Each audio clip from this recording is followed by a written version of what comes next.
جمال خان مندوخیل صاحب نے اس معاملے کو یہ کہا کہ یہ سوال تو 8 لاکھ فوجی جوانوں کے حقوق کا بھی ہے، یعنی پوری فوج کا۔ کیسے؟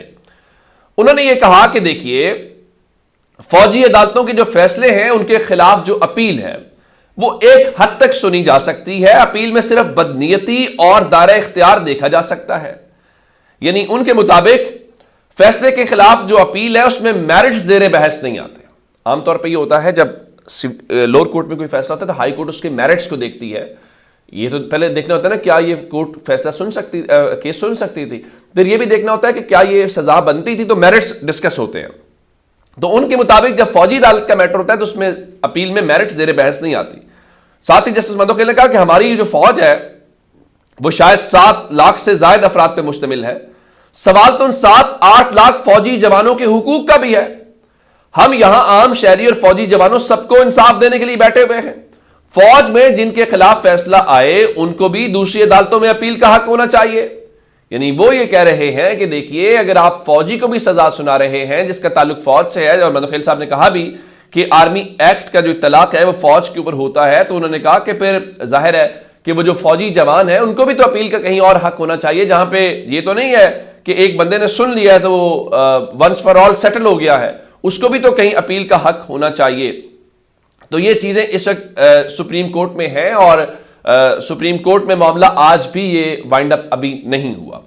دوسری جانب مولانا صاحب کے پاس کون بھاگا پہنچا؟ میں آپ کو کچھ خبریں کل کی اور آج کی کچھ 3 بڑی خبریں بتا دیتا ہوں کہ ہماری اس وقت صورتحال کیا ہے اور اس کے بعد ہم کن چیزوں میں پڑے ہوئے ہیں۔ پہلی خبر یہ ہے کہ کل پرسوں سے کچھ خبریں آ رہی تھی خضدار سے، زہری کے علاقے کے اندر، اور وہ کوئی اچھی خبریں نہیں تھی۔ جو وہاں پہ اچھے کریڈیبل رپورٹرز ہیں، جرنلسٹ ہیں، وہ اس کو رپورٹ بھی کر رہے تھے، پھر ظاہر ہے سوشل میڈیا کے اوپر کچھ ویژولز بھی تھے، لیکن ہمارے ہاں سرکاری طور پہ اور میڈیا کے اوپر مکمل سناٹا تھا۔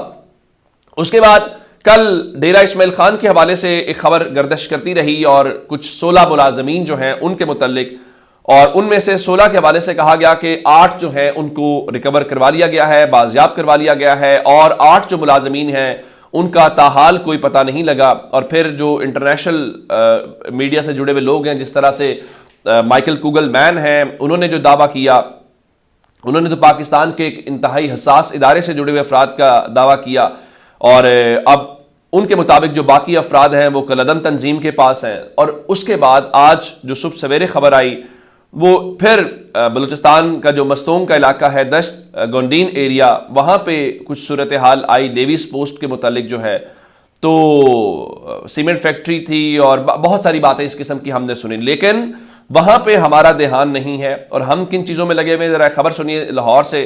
لاہور FIA کا جو سائبر کرائم ونگ ہے جناب، وہ مریم نواز کی اور یہ UAE کے صدر آئے ہوئے تھے جی، ان کی جو تصاویر ایڈٹ کی گئی ہیں نا، ان کے خلاف کارروائی کی جائے گی۔ 10 اکاؤنٹس ہیں، ان کو ریڈار پہ لیا گیا ہے، اس قسم کی باتیں ہیں۔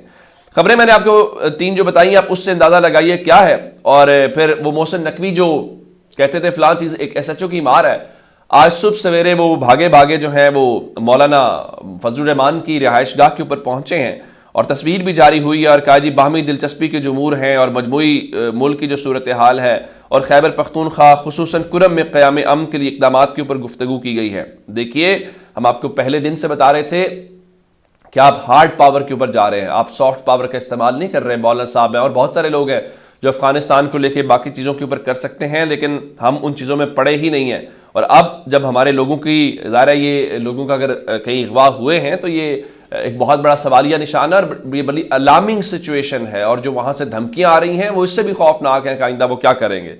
اور ہم کس کو؟ عمران خان کے اوپر فکس کر رہے ہیں۔ اور عمران خان کے حوالے سے ذرا سنیے گا کہ وہ شیر افضل مروت ہیں، پہلے انہوں نے تحریک انصاف کے سوشل میڈیا کے اوپر بات کرتے رہے، ایون پھر عمران خان کے اکاؤنٹ کے اوپر بات کرتے رہے کہ عمران خان کا اکاؤنٹ رکاوٹ کے حوالے سے جو گورنمنٹ کی لائن ہے۔ اب موصوف رات کو سلمان اکرم راجہ سے لڑ پڑے اور کہا کہ ان کا تحریک انصاف سے کیا تعلق ہے، اور اس قسم کی باتیں ہیں۔ اور پھر رؤف حسن تو کہہ رہے تھے کہ پارٹی چیئرمین کسی کو بھی سیکرٹری جنرل نامزد کر سکتے ہیں، اور میں نے شیر افضل مروت پہ بات کرنا ہی چھوڑ دیا ہے۔ بیسیکلی سلمان اکرم راجہ صاحب نے کہا تھا کہ یہ جو شیر افضل مروت ہے، ان کا جو ہے ان کی جو اسٹیٹمنٹ ہوتی ہے وہ پالیسی اسٹیٹمنٹ نہیں ہے۔